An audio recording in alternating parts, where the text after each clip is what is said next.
Hi friends, ఎలా ఉన్నారు? మీరు చూస్తున్నారు టేకీస్ క్లబ్ హౌస్. అండ్ టుడే వాళ్ళు వచ్చేసి మనం ఒక సరికొత్త ఇంట్రెస్టింగ్ వీడియో గురించి తెలుసుకుందాం. So let's get started.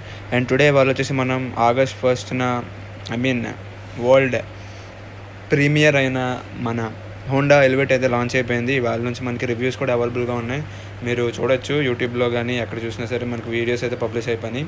So Honda elevate full in depth review regarding driving impressions కూడా మనకు బయటకు వచ్చేసినాయి. సో మీ అందరికీ తెలిసిందే. అండ్ టుడే దాని గురించి మాట్లాడుకుందాం. సో ఇది అన్నమాట హోండా ఎలివేట్. సో ఇది టీస్ చేసి ఆల్మోస్ట్ 1 month పైన అవుతుంది. అండ్ స్మార్ట్ ఫోన్ యొక్క వాకర్ అండ్ రివ్యూస్ కానీ లాంచ్ ఈవెంట్ కానీ ఎప్పుడో జరిగిపోయినాయి, ఆల్మోస్ట్ 1 month బ్యాకే. అండ్ ఇవాళ గ్లోబల్ అన్వీల్ చేశారు. టెస్ట్ డ్రైవింగ్ నెక్స్ట్ అలాగే మనకి డ్రైవింగ్ ఇంప్రెషన్స్ మొత్తం ఇవాళ మనకి సో ప్రెస్ రిలీజ్ చేశారు. సో ఇదన్నమాట హోండా ఎలివేట్. సో చాలామంది యూట్యూబర్స్ అయితే చేస్తారు, తెలుగులో చాలా తక్కువ మంది ఉన్నారు. But other languages like Hindi and ఇంగ్లీష్లో మాత్రం అందరూ రివ్యూస్ అయితే పెట్టేశారు. So Honda elevate, so car ఎలా ఉంది అనే విషయంపై మాట్లాడుకుంటే, కార్ వచ్చేసరికి సేమ్ మనకి హోండా సిటీ గల ప్లాట్ఫామ్తోనే బిల్డప్ అయి ఉంది. అండ్ దాంతోపాటుగా ఇందులో కర్బ్ వెయిట్ చూసుకున్నా సరే మరి మీకు క్రెటా అంత కర్బ్ వెయిట్ అయితే ఉండదు. అండ్ దాంతోపాటుగా ఇందులో మనకి బిల్డ్ క్వాలిటీ పరంగా మాట్లాడుకుంటే, బిల్డ్ క్వాలిటీ పరంగా ఇందులో మనకి 5 stars వచ్చే అవకాశం అయితే ఉంటుంది అంటున్నారు. ఎందుకంటే మనకి ఇదే ప్లాట్ఫామ్ మీద మనకి హోండా సిటీ 5th generation కూడా మేడప్ అయి ఉంది. అది ఏషియన్ ఎన్క్యాప్లో 5 star రేటింగ్ అయితే తెచ్చుకుంది. సో ఇది కూడా ఖచ్చితంగా 5 star రేటింగ్ అయితే తెచ్చుకుంటుంది అంటున్నారు. సో చూద్దాం, ఖచ్చితంగా ఇది 5 star రేటెడ్ కార్ అని నేను చెప్తాను. చూద్దాం, మనం ఇంకా ఎటువంటి టైటిల్స్ అయితే పెట్టకూడదు అంటిల్ అండ్ అన్లెస్ మనకి టెస్టింగ్ జరిగే వరకు మనం ఏం చెప్పలేం. సో బిల్డ్ క్వాలిటీ పరంగా చూసుకున్నట్లయితే ఇది లైటర్గానే ఉండిపోతుంది, జస్ట్ లైక్ హోండా సిటీతో కంపేర్ చేసుకున్నట్లయితే 100 kgs ఎక్కువ ఉంటుంది, 99 to 100 kgs ఎక్కువ ఉంటుంది. అండ్ ఇంకా CVT వేరియంట్తో కంపేర్ చేసుకున్నట్లయితే 150 kgs వరకు ఎక్స్ట్రా వెయిట్ అయితే ఉంటుంది. సో అదనమాట. బట్ రిమైనింగ్ SUVs ఆ ప్రైస్ రేంజ్తో వచ్చే SUVస్తో కంపేర్ చేసుకున్నట్లయితే ఇంకా కొంచెం లైటర్ వెయిట్ అనేది చెప్పుకోవచ్చు, relatively lighter compare to Creta అనమాట. సో అదనమాట వెయిట్ విషయానికి వస్తే. సో బిల్డ్ క్వాలిటీ పరంగా కూడా 5 stars అయితే ఎక్స్పెక్ట్ చేయొచ్చు. అండ్ ఇంకా రిమైనింగ్ విషయాల గురించి మాట్లాడుకుంటే, ఇందులో కూడా మనకి అడాస్ ఫీచర్స్ అయితే ఉంటాయి.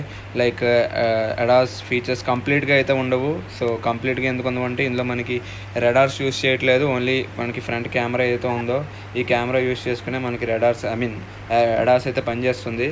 సో ఓన్లీ ఈ కెమెరా యూస్ చేసే మనకి లేన్ వాచ్ కెమెరా కాదు, మనకి lane departure warning, lane mitigation and next మనకి లేన్ కీప్ అసిస్ట్, ఇవన్నీ మనకి ఇందులో ఈ కెమెరా ద్వారా వర్క్ అవుతాయి. సో ఇది ఓవరాల్గా చూసుకున్నట్లయితే అడాస్ సంబంధించి. సో అడాస్ ఫీచర్స్ అయితే ఉన్నాయి, బట్ ఓన్లీ ఈ కెమెరా ద్వారానే మనకి మొత్తం పనులన్నీ జరుగుతాయి. రెడార్స్ అయితే ఎక్కడ యూస్ చేయలేదు, ఫ్రంట్ లేవు, బ్యాక్ కూడా లేవు.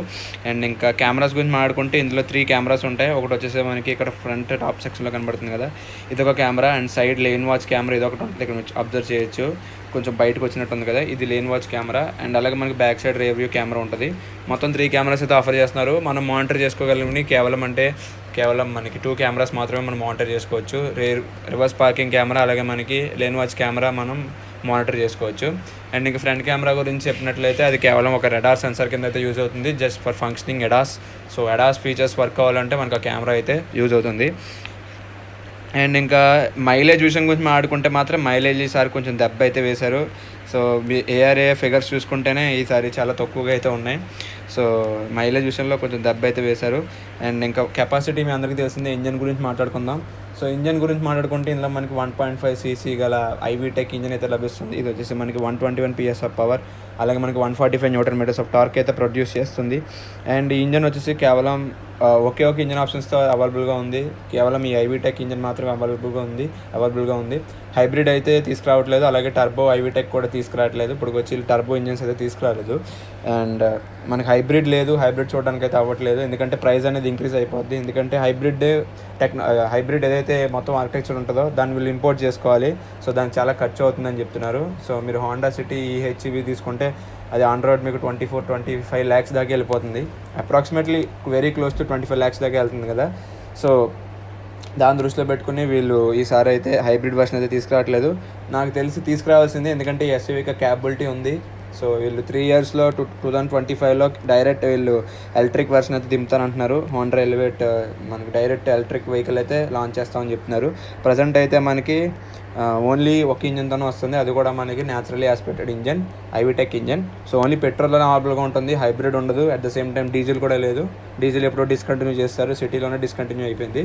సో ఇంక ఇందులో ఎలా వస్తుంది. అండ్ రిమైనింగ్ ఆస్పెక్ట్స్ గురించి మాట్లాడుకుంటే ఇందులో మనకి 6 స్పీడ్ యాజ్ యూజువల్గా మాన్యువల్ ట్రాన్స్మిషన్ ఉంటుంది, అలాగే 7 స్పీడ్ CVT ట్రాన్స్మిషన్ ఉంటుంది. సో మీరు డ్రైవింగ్ ఎంతూసియాస్ట్ అయితే మీరు మాన్యువల్ గేర్ బాక్స్ యూస్ చేసుకోండి, లేదు మీరు మైలేజ్ ఓరియంటెడ్ కొంచెం మీకు సిటీ డ్రైవింగ్లో నాకు కంఫర్ట్ ఎక్కువ కావాలనుకుంటే అప్పుడు మీరు CVTకి అయితే వెళ్ళండి. అండ్ అదనమాట విషయం. అండ్ ఇంకా ప్రైసింగ్ గురించి మాట్లాడుకుంటే ప్రైస్ అయితే ఇంకా కంపెనీ అన్వీల్ చేయలేదు. సో ఇది ప్రైసింగ్ సిమిలర్ టు లైక్ మనకి హోండా సిటీ లాగా ఉండిపోతుంది, ఎందుకంటే సిటీలో ఉన్న ఫీచర్స్ ఉన్నాయి. ఇంకా చెప్పాలంటే సిటీలో ఎక్స్ట్రా 1-2 ఫీచర్స్ ఎక్స్ట్రా ఉన్నాయి, ఇందులో ఆ ఫీచర్స్ కూడా రిమూవ్ చేశారు. సో ప్రైసింగ్ చూసుకున్నట్లయితే సిమిలర్గానే ఉండిపోతుంది, just like Honda city. On road price 13 lakhs నుంచి all the way up to 18.87 lakhs లేదా 19 lakhs వరకు అయితే ఉండిపోతుంది ఆన్ రోడ్ ప్రైజెస్ ఇవి. సో ప్రైసింగ్లో పెద్ద డిఫరెన్స్ అయితే ఉండదు సిటీకి ఎలివేట్కి. ఇందులో కొంచెం ఫీచర్స్ కూడా సిటీతో కంపేర్ చేసుకున్నట్లయితే 1-2 తగ్గుతున్నాయి. సో అది కూడా ఒక లెట్ డౌన్ అని చెప్పుకోవాలి. But anyways let's move further. So ఇంకా చూసుకున్నట్లయితే ఇందులో సిటీలో కన్నా కొన్ని ఫీచర్స్ తక్కువ అవుతున్నాయి అన్నాను కదా, అందులో మేజర్ ఫీచర్ వచ్చేసరికి సిటీలో మనం టాప్ వేరియంట్ తీసుకున్నట్లయితే ఆల్ పవర్ విండోస్ మనం అప్ అండ్ డౌన్ చేయొచ్చు. సో అన్ని పవర్ విండోస్ మనం single touch up and down చేయొచ్చు. బట్ ఇందులో అయితే కుదరదు. సో ఇందులో అయితే అన్ని అప్ అండ్ డౌన్ విండోస్ అయితే అవైలబుల్గా ఉండవు. 1 touch up and down feature అయితే ఓన్లీ డ్రైవర్ సైడ్ విండోకే ఉంటుంది, రిమైనింగ్ ఏ విండోస్కి అయితే లేవు. అదొక మిస్డ్ ఫీచర్, టాప్ వేరియంట్ తీసుకున్నా సరే ఇందులో లేదు. సో అదనమాట విషయం. అండ్ ఇంకా రిమైనింగ్ విషయాల గురించి మాట్లాడుకుంటే ఇందులో మనకి అడాస్ ఫీచర్స్ అయితే వస్తాయి నేను చెప్పాను కదా. అండ్ ఇంకోటి సిటీతో కంపేర్ చేసుకున్నట్లయితే ఇందులో మనకి సీట్స్ అనేవి సిమిలర్గానే ఉంటాయి, సిమిలర్ సీట్స్ అయితే ఇచ్చారు. And dash board looking design కూడా మనకి సిమిలర్ టు సిటీ లాగా ఉంటుంది, సిటీ కన్నా కొంచెం బెటర్ ఉంటుంది అంతే, పెద్ద డిఫరెన్స్ అయితే ఉండదు. అండ్ సీట్స్ అయితే చెప్పాను కదా సిమిలర్గానే ఉంటాయి. బ్యాక్ సైడ్ మాత్రం మనకి అడ్జస్టబుల్ హెడ్ రెస్ట్ అయితే ఇచ్చారు. సో సిటీలో చూసుకున్నట్లయితే 3 హెడ్ రెస్ట్ ఉంటాయి, కాకపోతే 3 మనకి అడ్జస్టబుల్ కాదు. ఇందులో మనకి 2 అడ్జస్టబుల్ హెడ్ రెస్ట్ అయితే ఇచ్చారు, బట్ మిడిల్ ప్యాసింజర్కి హెడ్ రెస్ట్ అయితే ఉండదు. సో అదొక డిఫరెన్స్ అయితే నేను నోటీస్ చేశాను. అండ్ సీట్ కుషనింగ్ కానీ సీట్ కంఫర్ట్ కానీ very similar. So city seats అనమాట, పెద్ద చేంజ్ అయితే ఏం లేదు. బట్ అపాసిటీ కలర్ అయితే మార్చారు, ఇది వచ్చేసి మనకి కొంచెం బ్రౌన్ కలర్లో అయితే ఉంటుంది, అది వచ్చేసి మనకి బీచ్ కలర్లో అయితే ఉంటుంది, అంతే తేడా. రిమైనింగ్ ఇంట్లోనే పెద్ద డిఫరెన్స్ అయితే లేదు. అండ్ డాష్ బోర్డ్ విషయాన్ని గురించి మాట్లాడుకుంటే మాత్రం డాష్ బోర్డ్ డిజైన్లో ఈసారి మనకి వుడెన్ ఇన్సెట్స్ ఉన్నాయి, సిటీలో కూడా ఉంటాయి. బట్ ఇందులో కూడా వుడెన్ ఇన్సెట్ కొంచెం డిఫరెంట్గా అయితే తీసుకొచ్చారు, ఇక్కడ మీరు చూడొచ్చు ఇవి అనమాట మనకి వుడెన్ ఇన్సెట్స్ అయితే. అండ్ దాంతోపాటుగా ఇందులో మనం చూసుకున్నట్లయితే ఇన్ఫోటైన్మెంట్ సిస్టమ్ అయితే మార్చేశారు. ఇన్ఫోటైన్మెంట్ సిస్టమ్ చూసుకున్నట్లయితే ఇందులో మనకి పెద్ద ఇన్ఫోటైన్మెంట్ స్క్రీన్ అయితే వస్తుంది, 10.25 ఇంచ్ గల ఇన్ఫోటైన్మెంట్ స్క్రీన్ అయితే లభిస్తుంది. ఇందులో మనకి wireless Apple Android auto Apple CarPlay అయితే లభిస్తుంది, సపోర్ట్ చేస్తుంది. రీసెంట్గా 5th జనరేషన్ హోండా సిటీలో కూడా మనకి ఫేస్ లిఫ్ట్లో కూడా మనకి wireless Android auto Apple CarPlay కూడా లభించింది. కాకపోతే ఇందులో ఏంటంటే మనకి టాప్ అండ్ వేరియంట్లో మనకి 10.25 inch touch screen infotainment system అయితే లభిస్తుంది. అండ్ ఇది 8 స్పీకర్స్తో వస్తుంది, బ్రాండెడ్ సిస్టమ్గా అయితే కాదు. బట్ సౌండ్ క్వాలిటీ అయితే డీసెంట్గానే ఉంది, ఎబో యావరేజ్, మనం ఎక్స్పెక్ట్ చేసిన దానికన్నా బాగుందని చెప్పుకోవాలి సౌండ్ అయితే. అండ్ 10.25 ఇంచ్ స్క్రీన్తో వస్తుంది. ఫీచర్స్ అయితే ఎక్స్ట్రా అంటూ పెద్దగా అయితే ఏమీ లేవు. ఇందులో మనకి కెపాసిటీ టచ్ బటన్స్ కూడా ఉంటాయి, సో దట్ మీరు డ్రైవింగ్ చేసేటప్పుడు డ్రైవింగ్ చేసేటప్పుడు మీకు మీరు ఖచ్చితంగా డిస్కంఫర్ట్గా అయితే ఫీల్ అవ్వరు, ఎందుకంటే ఫిజికల్ బటన్స్ అయితే ఇచ్చారు. Unlike some Korean or some German brands, వాటిలో చూసుకుంటే మనకి ఫిజికల్ బటన్స్ అయితే మిస్ చేస్తున్నారు. ఇందులో అయితే మనకి ఫిజికల్ బటన్స్ అయితే ఇచ్చారు ఇన్ఫోటైన్మెంట్ సిస్టమ్కి. సో సిస్టమ్ అయితే బాగానే ఉంది, బట్ ఫీచర్స్ అయితే మరీ కొరియన్స్ లాగా అయితే లేవు, జస్ట్ కొన్ని ఫీచర్స్ అయితే యాడ్ చేశారు అంతే, పెద్ద డిఫరెన్స్ అయితే లేదు. ఇప్పటికీ కూడా మనం హోండా యాప్ నుంచి మనం కార్ని అయితే కంట్రోల్ చేసుకోవచ్చు, రిమోట్గా ఆన్ చేసుకోవచ్చు. సో ఇవన్నీ ఫీచర్స్ అయితే ఉన్నాయి. యాప్ కార్ కనెక్ట్ ఫీచర్ అయితే ఉంది, అది మిస్ చేయలేదు, ఆ ఫీచర్స్ అన్నీ ఇందులో కూడా ఉన్నాయి. So those features for sustain అంటే ఉంచారని చెప్పాలి, వాటిని ఏం రిమూవ్ చేయలేదు. మెయిన్ నేను అబ్జర్వ్ చేసింది ఏంటంటే పవర్ విండోస్ ఓన్లీ మనకి డ్రైవర్ సైడే వస్తుంది, 1 touch up and down. So remaining విండోస్కి రావట్లేదు, ఓన్లీ డ్రైవర్ సైడే వస్తుంది. అండ్ ఇంకోటి ఇంకా సస్పెన్షన్ గురించి మాట్లాడుకోవాలి. ఇంకా సస్పెన్షన్ చూసుకున్నట్లయితే సిటీ అంత సాఫ్ట్ అయితే ఉండదు, ఈసారి సిటీ కన్నా కొంచెం బెటర్ సస్పెన్షన్ అయితే వస్తుంది, సిటీ అంత సాఫ్ట్గా ఉండదు. అలా అని చెప్పి ఫోక్స్ వ్యాగన్ అంత స్టిఫర్గానే ఉండదు సస్పెన్షన్ అయితే వెల్ క్యాలిబ్రేటెడ్ అని చెప్పుకోవాలి. సాఫ్ట్వేర్గా ఉంటుంది, అట్ ద సేమ్ టైమ్ మనకి బాడీ రోల్ మెయింటైన్ చేయడంలో కూడా కొంచెం కరెక్ట్గా బ్యాలెన్స్ చేస్తుందని చెప్పుకోవాలి. ఇట్స్ సాఫ్ట్వేర్ సైడ్ సస్పెన్షన్ అని చెప్తున్నారు, అన్నప్పటికీ కూడా మనకి it will balance both worlds. So మీకు డ్రైవింగ్ డైనమిక్స్లో ఎటువంటి ఇబ్బంది అయితే ఉండదు, అట్ ద సేమ్ టైం మీకు బాడీ రోల్ కొంచెం కంపేర్ టు సిటీ కొంచెం తక్కువగా ఉండిపోతుంది, ఎందుకంటే సిటీలో మనకి సస్పెన్షన్ అనేది చాలా సాఫ్ట్ ఉంటుంది, మీరు బాడీ రోల్ ఎక్కువ ఫీల్ అవుతారు. ఇన్ఫ్యాక్ట్ అది లోవర్ గ్రౌండ్ క్లియరెన్స్తో వస్తున్నా సరే. ఇందులో ఎస్యూవీ కాబట్టి పెద్ద ground clearance, higher ground clearance ఉన్నా సరే మీకు ఆ బాడీ రోల్ మూమెంట్ అనేది అంత ఎక్కువ ఉండదు. ఎందుకంటే ఇందులో కొంచెం సస్పెన్షన్ స్టిఫర్గా ఉంటుంది సిటీతో కంపేర్ చేసుకున్నట్లయితే. సో సస్పెన్షన్ అనేది చాలా బాగుంది ఈసారి. సో ఎస్యూవీకి తగ్గట్టుగా అయితే ట్యూన్ చేశారు. వీళ్ళు లాంచ్ వీడియోలో కూడా చెప్పారు చాలా బాగుంటుంది డ్రైవింగ్ డైనమిక్స్కి, at the same time comfort లెవెల్స్కి అసలు తగ్గకుండా ఉంటుందని చెప్పారు. సో అదేవిధంగా వీళ్ళు మెయింటైన్ చేశారు. అండ్ ఇంకోటి ఇందులో మనకి గ్రౌండ్ క్లియరెన్స్ గురించి మాట్లాడుకోవాలి. ఇందులో సెగ్మెంట్ క్లాస్ లీడింగ్ మనకి 220 mm ఆఫ్ గ్రౌండ్ క్లియరెన్స్ అయితే లభిస్తుంది. చాలా ఎక్కువ అది 220 mm అంటే. అట్ ద సేమ్ టైం మీరు నెక్సాన్ తీసుకోండి, నెక్సాన్లో తీసుకుంటే 206 mm గ్రౌండ్ క్లియరెన్స్ వస్తుంది. ఇక కొరియన్ డ్రైవర్స్ తీసుకున్నా సరే అందులో మనకి 200 mm అయితే గ్రౌండ్ క్లియరెన్స్ అయితే ఆఫర్ చేయరు వాళ్ళు, అసలు 200 దాకా కూడా రీచ్ అవ్వదు. 190 అంత ఉంటుంది, మనకి ఎగ్జాక్ట్గా లేదు, బట్ 190 ఆడ్లో ఉంటుంది. సో ఇందులో గ్రౌండ్ క్లియరెన్స్ అనేది చాలా ఎక్కువ ఉంది, అదొక ప్లస్ పాయింట్. సో ఈ సెగ్మెంట్లో మీరు ఏ కార్ అన్నా తీసుకోండి, దీని గ్రౌండ్ క్లియరెన్స్కి అయితే మ్యాచ్ అవ్వదు, అదొక ప్లస్ పాయింట్. అండ్ ఇంకోటి డ్రైవింగ్ చేసేటప్పుడు మీకు బానెట్ అయితే ఈజీగా కనబడుతుంది. బానెట్ ఎంత చివరి వరకు ఉందో ఆ ఎడ్జ్ వరకు మీకు కనిపిస్తుంది. సో ఇది ఎలా ఉంటుందంటే మీరు డ్రైవింగ్ పొజిషన్ కూర్చునేటప్పుడు ఒక స్కార్పియో ఎన్లో కూర్చున్న ఫీలింగ్ అయితే మీకు వస్తుంది. సో అంతా మీరు సీటింగ్ పొజిషన్ ఎంత లోలో పెట్టుకున్నా సరే మీకు బానెట్ అనేది విజిబుల్గా ఉంటుంది. సో ఒక ఎస్యూవీ లైక్ డ్రైవింగ్ ఫీలింగ్ అయితే వస్తుంది ఈ కార్ నడిపేటప్పుడు. రిమైనింగ్ కార్స్కి ఈ సెగ్మెంట్లో ఈ కార్స్కి డిఫరెన్స్ వచ్చేసరికి main seating position and driving experience.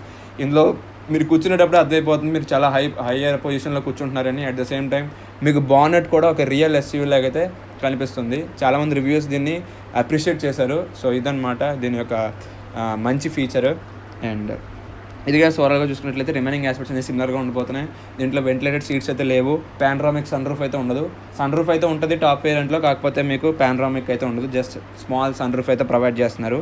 And ఇదిగా ఓవరాల్గా చూసుకున్నట్లయితే ఈసారి వైర్లెస్ ఛార్జింగ్ అయితే తీసుకొచ్చారు, కాకపోతే వైర్లెస్ ఛార్జింగ్ సిటీ లాగా మనకి పోర్టబుల్ డివైస్ కింద అయితే ఉండదు. ఐదర్ మీరు కప్ హోల్డర్స్ అయినా పెట్టుకోవాలి, లేదా కప్ హోల్డర్స్ ప్లేస్లో మీరు వైర్లెస్ ఛార్జింగ్ ప్యాడ్ అయితే పెట్టుకోవాలి. ఇందులో అలా కాదు, మనకి వైర్లెస్ ఛార్జింగ్ ఫీచర్ అయితే తీసుకొచ్చారు, పర్మనెంట్గా మనకు దానికి ఒక ప్లేస్ కూడా ఇచ్చారు.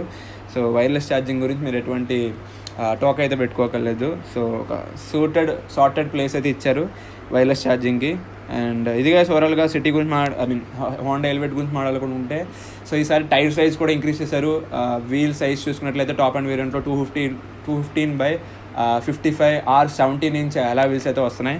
డిజైన్ చూడడానికి కొంచెం హోండా సిటీ లాగా ఉన్నాయి, వీల్స్ అయితే సిమిలర్గానే ఉన్నాయి, కాకపోతే సైజ్ అనేది పెంచారు, గ్రిప్ సైజ్ పెరిగింది, రబ్బర్ సైజ్ పెరిగింది. సో ఈసారి కొంచెం ఎస్యూవీ కాబట్టి ఖచ్చితంగా వీళ్ళు సైజులో కూడా మంచి ఇంప్రూవ్మెంట్స్ తీసుకొచ్చారు టైర్ సైజులో. ఇది నాకు బాగా నచ్చింది. 215/R55 R17 ఇంచ్ అనమాట.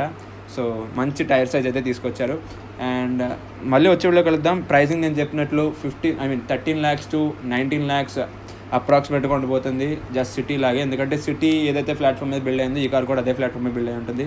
అండ్ ఇంకా సేఫ్టీ విషయం గురించి మాట్లాడుకుంటే నేను చెప్పినట్లు ఇందులో కూడా మనకి 5 star రేటింగ్స్ వచ్చే అవకాశాలు అయితే ఉన్నాయి. ఎందుకంటే సిటీ కన్నా కొంచెం వెయిట్ ఎక్కువ ఉంది. మెయిన్ ఏంటంటే ఇది సిటీ ప్లాట్ఫామ్ మీద బిల్డ్ అయింది కాబట్టి 5 stars అయితే మనం ఈజీగా ఎక్స్పెక్ట్ చేయొచ్చు. ఇది గైస్ ఓవరాల్గా వీడియో అయితే. సో మళ్ళీ వచ్చి వీడియో కలుద్దాం. ఇందులో కాంప్రమైజింగ్ విషయాలు ఏమన్నా ఉన్నాయంటే మైలేజ్ వచ్చేసే మనకి మాన్యువల్ వేరియంట్లో 15 point something అరౌండ్ అయితే క్లెయిమ్ చేశారు. ఆటోమేటిక్లో చూసుకున్నట్లయితే 16.92 kmpలు అయితే ప్రొవైడ్ చేస్తున్నారు. CVT వేరియంట్లో మనకి 16.92 వస్తుంది, క్లోజర్ టు 17. అండ్ మాన్యువల్లో చూసుకున్నట్లయితే 15 point something అరౌండ్ అయితే ఉంటుంది. సో మైలేజ్ విషయంలో కొంచెం కాంప్రమైజ్ అయ్యారనే చెప్పుకోవాలి. బట్ రియల్ వరల్డ్లో తెలియదు మనకి మైలేజ్ అనేది ఎలా ఉంటుందో. మేబీ ఇది NA ఇంజన్ కాబట్టి, న్యాచురల్లీ యాస్పిరేటెడ్ ఇంజన్ కాబట్టి, టర్బో ఇంజన్స్తో కంపేర్ చేసుకున్నట్లయితే రియల్ వరల్డ్లో ఇదే కొంచెం యావరేజ్ అనేది ఇదే బాగుంటుందని అనుకుంటున్నారు చాలామంది. సో చూద్దాం. సో ఇది డ్రైవింగ్ టెస్ట్లో ఇంకా తెలుస్తుంది మైలేజ్ ఎలా వస్తుంది compare to turbo siblings. So ఖచ్చితంగా డీజిల్ని అయితే మ్యాచ్ అవ్వలేదు, అట్ ద సేమ్ టైం హైబ్రిడ్ని కూడా మ్యాచ్ అవ్వలేదు. ఎందుకంటే వీటిలో ఏ ఫిగర్స్ చూస్తేనే మనకు అర్థమైపోతుంది. బట్ టర్బో ఇంజన్స్ ఎలా మ్యాచ్ అవుతుందో అనేది ఒకసారి చెక్ చేయాల్సి ఉంటుంది. సో ఇది గైస్ వీడియో అయితే. సో మళ్ళీ వచ్చేవాళ్ళు కలుద్దాం. Until then take care, bye bye.